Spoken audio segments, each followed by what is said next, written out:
보실 하나님의 말씀은 구약성경 창세기 3장입니다. 창세기 3장 9절 한 절 말씀입니다. 구약성경 창세기 3장 9절 한 절 말씀입니다. 제가 가진 성경 구약 4쪽쯤에 있습니다. 창세기 3장 9절 찾으신 줄 알고 한 목소리로 함께 읽도록 하겠습니다. 여호와 하나님이 아담을 부르시며 그에게 이르시되 내가 어디 있느냐. 아멘. 여기 계신 분들 중에서 자녀가 없으신 분들은 거의 없는 것 같습니다. 그래서 특별히 여러분들에게 좀 재밌기도 하면서 약간 섬뜩한 질문을 하나 드려볼까 하는데요. 먼저 이 질문을 받아들이시기 위해서는 한 가지 가정과 전제가 필요합니다.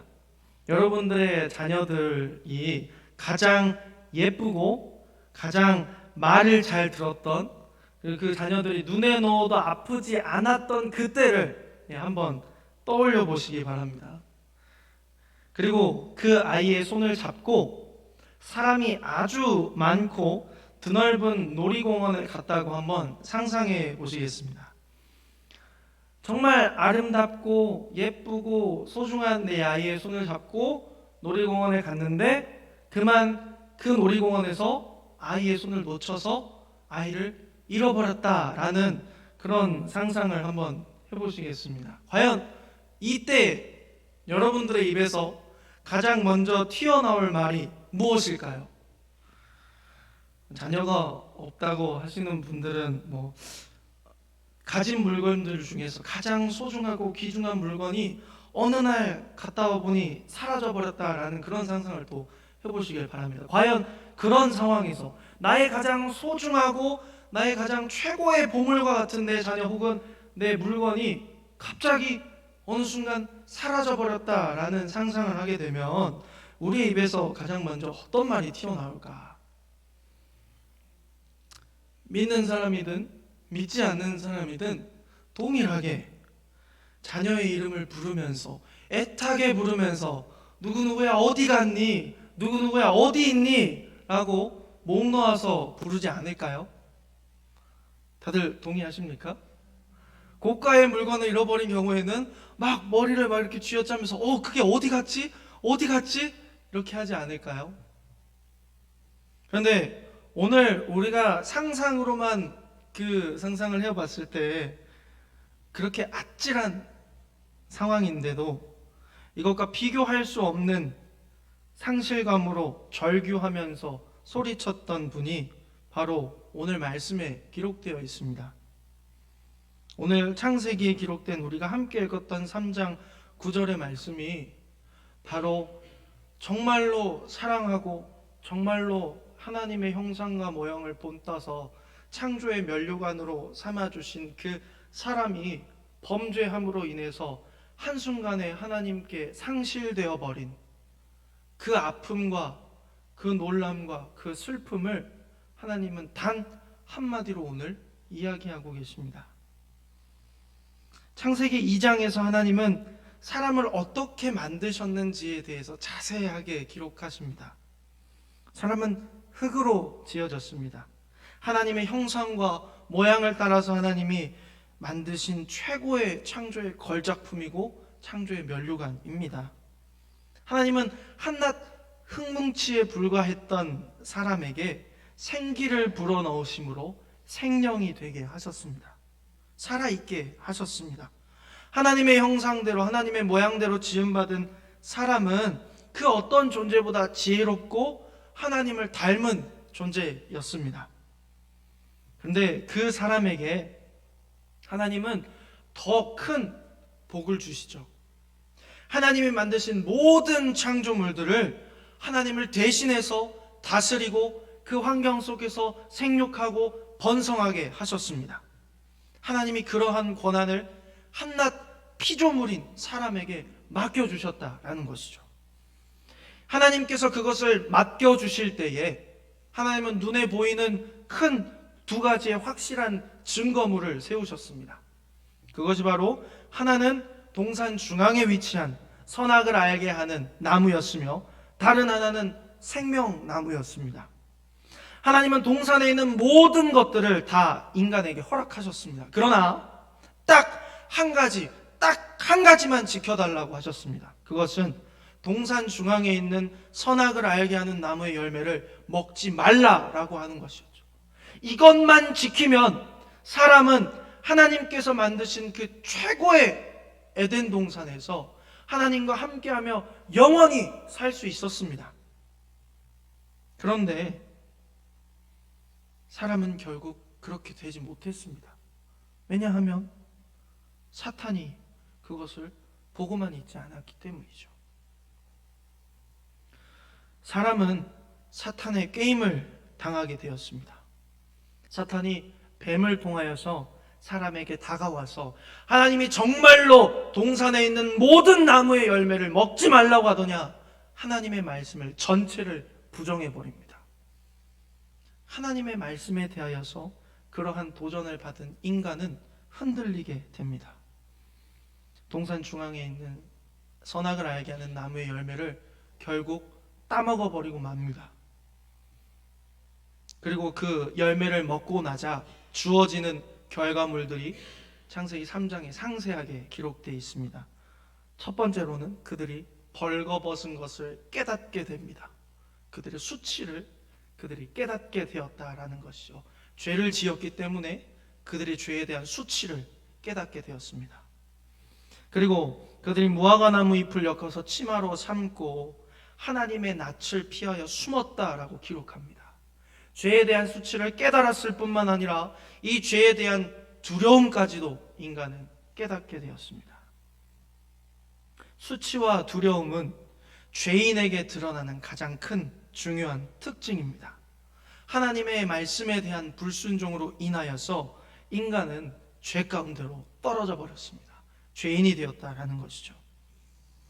하나님께서 그런 그들을 찾아오십니다. 그러면서 하나님이 그들을 향하여서, 특히 인간의 대표자인 아담을 향하여서 하나님이 이렇게 절규하면서 물으십니다.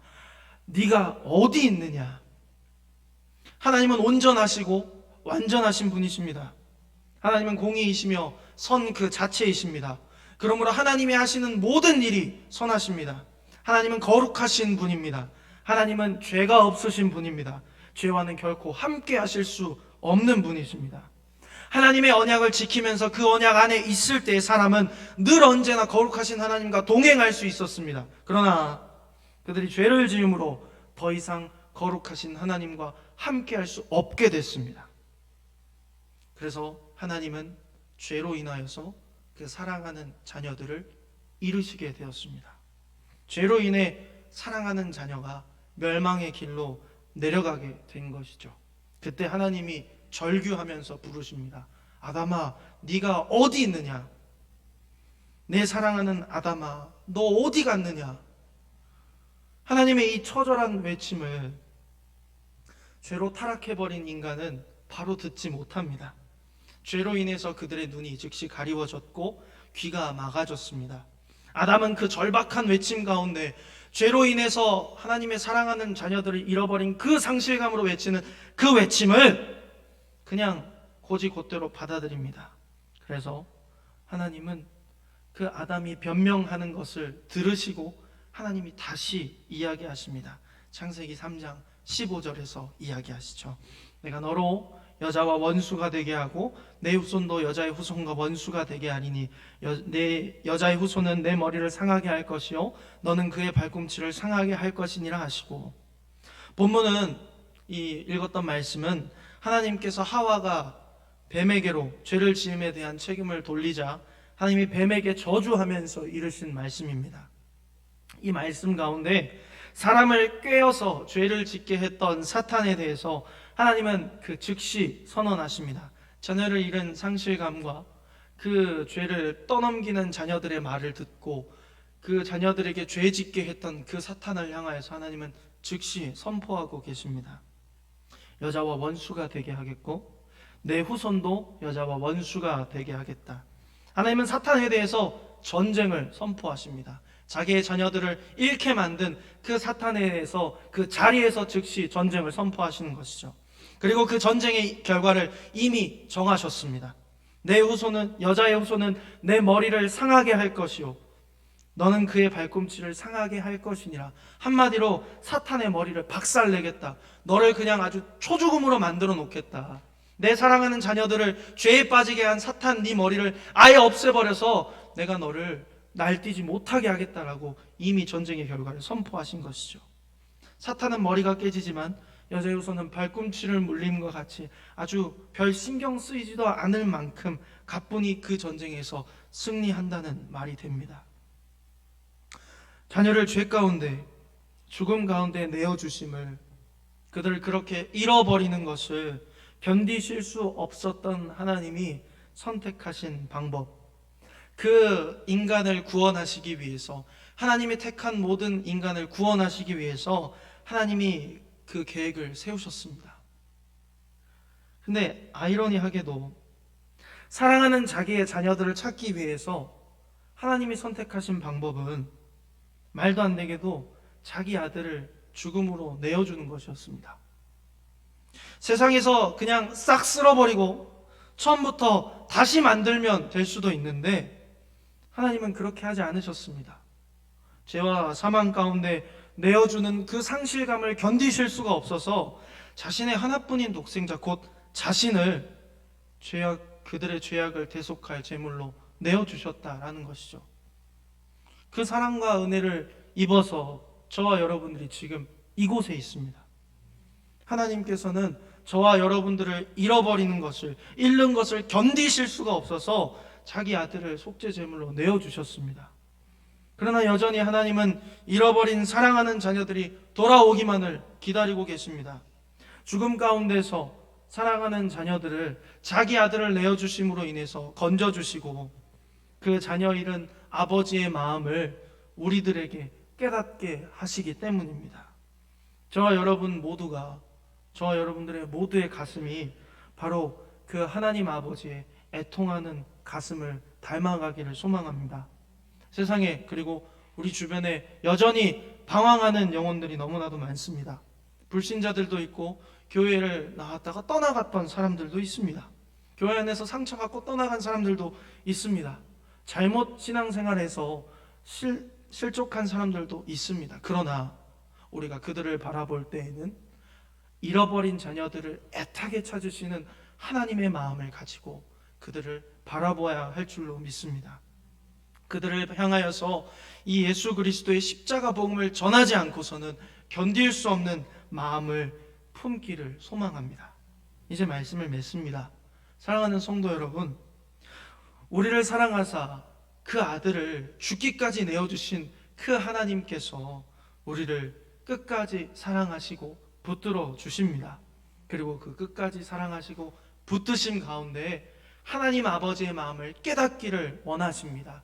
그 하나님 아버지의 마음은 잃어버린 한 영혼을 찾아서 애타게 헤매고 그 영혼을 위하여서는 죽기까지도 기꺼이 내어 바칠 수 있는 하나님 아버지의 마음입니다. 그 마음을 우리가 품기를 소망합니다. 교회 안에 있다고 다 잡은 물고기라고 그렇게 안주하지 않고 끝까지 서로 사랑하면서 보살피면서 이해하고 용서하기를 소망합니다. 그리하여서 마지막 날 우리가 주님 앞에 섰을 때, 혹은 주님이 우리 가운데 오셨을 때 주님이 잘했다고 칭찬해 주시는 저와 여러분들이 되기를 주님의 이름으로 축복합니다. 기도하겠습니다.